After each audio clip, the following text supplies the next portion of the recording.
নানা কর্মসূচির মধ্য দিয়ে বুধবার রাজধানীর বাণী বিদ্যাপীঠ স্কুলের বার্ষিক পুরস্কার বিতরণ অনুষ্ঠান অনুষ্ঠিত হয়। এই অনুষ্ঠানে প্রধান অতিথি হিসেবে উপস্থিত ছিলেন আগরতলা পুর নিগমের মেয়র দীপক মজুমদার। অন্যান্যদের মধ্যে উপস্থিত ছিলেন স্কুলের শিক্ষক, শিক্ষিকা এবং ছাত্রীরা। এই অনুষ্ঠান সম্পর্কে প্রতিক্রিয়া ব্যক্ত করতে গিয়ে মেয়র দীপক মজুমদার বলেন, প্রতি বছর স্কুলগুলোতে এই ধরনের অনুষ্ঠান হয়ে থাকে। এর মধ্য দিয়ে ছাত্রীদের একে অপরের মধ্যে প্রতিযোগিতা করার মানসিকতা তৈরি হবে, সেই সঙ্গে নিজেদের মেধার বিকাশ ঘটানো সম্ভব হবে। সেই সঙ্গে পড়াশোনার প্রতি তাদের আগ্রহ অনেক গুণ বৃদ্ধি পাবে।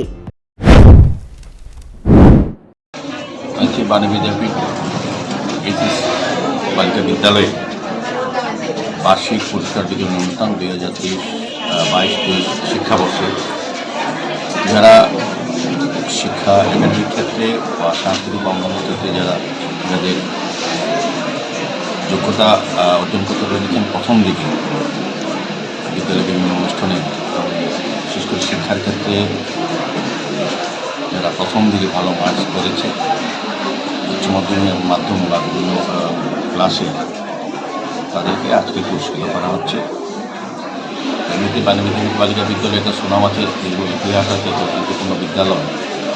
এই বিদ্যালয়ের শিক্ষার পঠন পাঠন যারা এখানে আমাদের সঙ্গে যিনি প্রধান শিক্ষিকা আছেন, আমাদের প্রধান শিক্ষক চেয়ারম্যান বা মেম্বার আছেন, আমরা সবাই মিলে চেষ্টা করি যে বিদ্যালয়ের সুনাম যাতে অক্ষুণ্ণ থাকে এবং বৃদ্ধি করা যায়।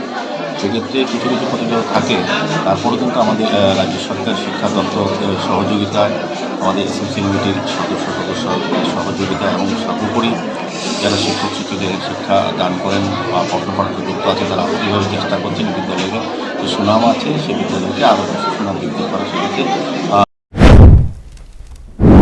বার্ষিক পুরস্কার বিতরণ অনুষ্ঠানকে কেন্দ্র করে ছাত্রীদের মধ্যে ব্যাপক উৎসাহ উদ্দীপনা প্রত্যক্ষ করা যায়। Bureau report, news prime Tripura.